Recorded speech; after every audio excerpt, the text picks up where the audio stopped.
Hello students, so we are now discussing question number 27 of KVPY 2021 SX paper. Question number 27 is the 7th question of physics section.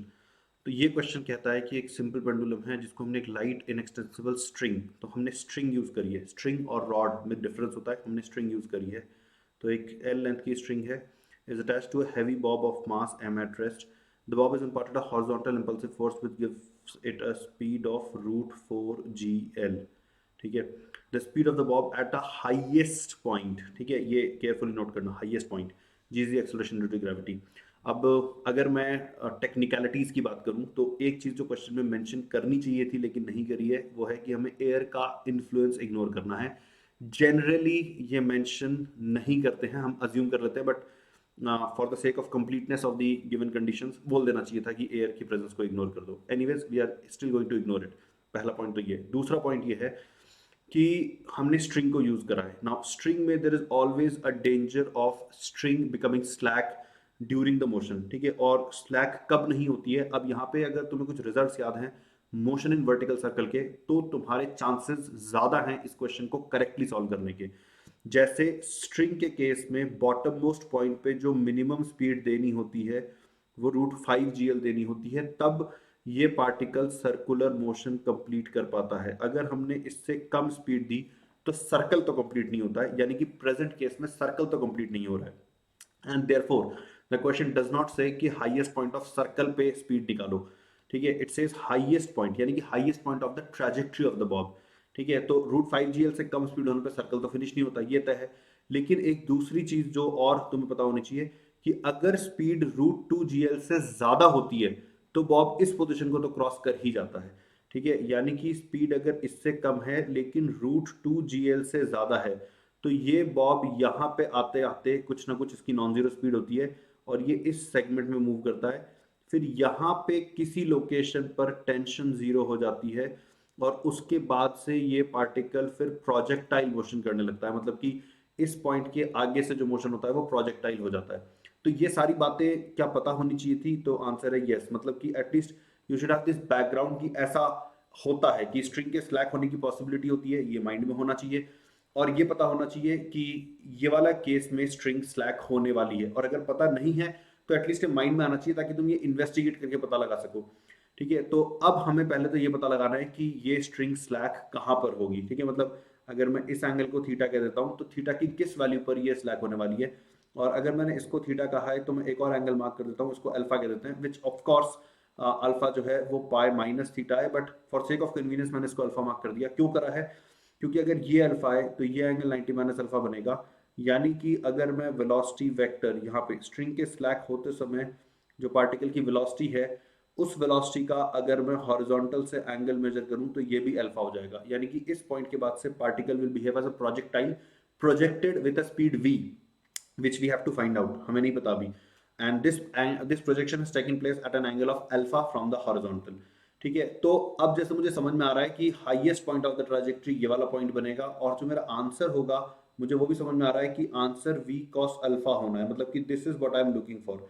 अगर हमें v पता लग जाए, अगर हमें alpha पता लग जाए तो बस हमारा आंसर रेडी हो जाएगा, v cos alpha will be the answer, ठीक है। तो अब पहली चीज ये है कि टेंशन जीरो कहाँ पे होगी वो बताना है, ठीक है। अगेन अब ये केस क्योंकि क्लासेस में पढ़ाया जाता है, ठीक है, तो हो सकता है कुछ बच्चों को ये भी रिजल्ट याद हो कि ये जो पर्टिकुलर स्पीड होती है, ये स्पीड अगर दी जाती है तो cos inverse of -2/3, cos inverse of -2/3, ठीक है, यहां पे जाके टेंशन जीरो हो जाती है। अगर याद नहीं है तो कोई बात नहीं है, इसको हम कैसे डिराइव करेंगे वो बताता हूं।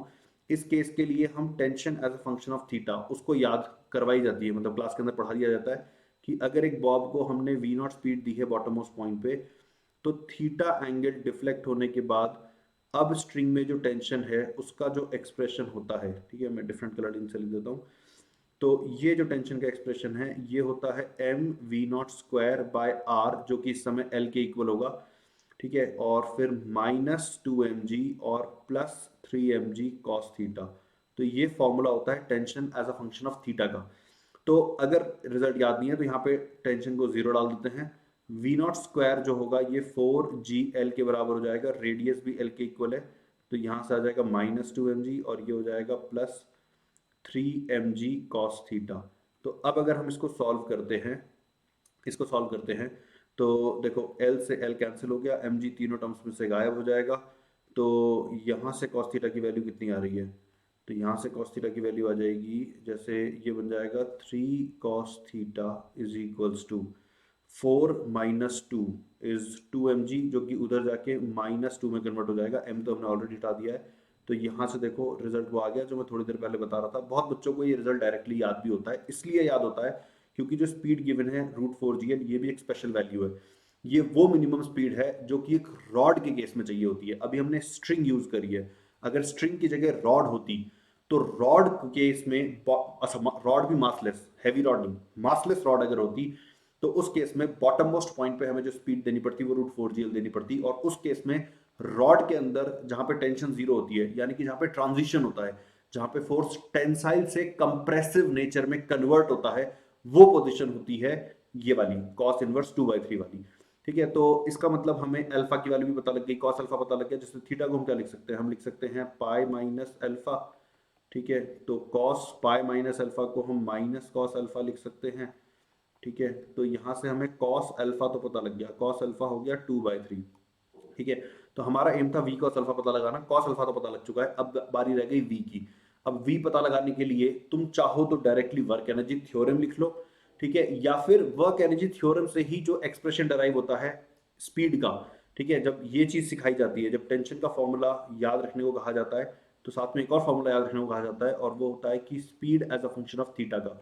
और ये फॉर्मूला होता है v is equals to root of 2gr, actually 2gr, ये थोड़ा सा दोबारा लिख देता हूँ मैं, इसको हम लिखते हैं रूट ऑफ v0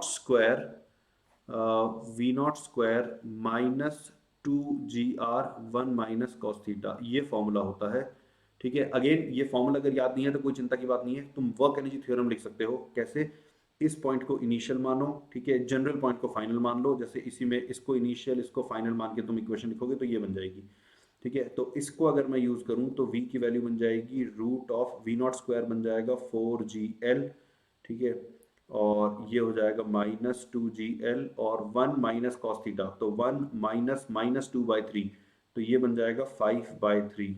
ठीक है, तो इसको अगर हम सॉल्व करेंगे तो ये बन जाएगा 12 माइनस 10, तो 2gl/3 का रूट, तो ये v की वैल्यू आ गई।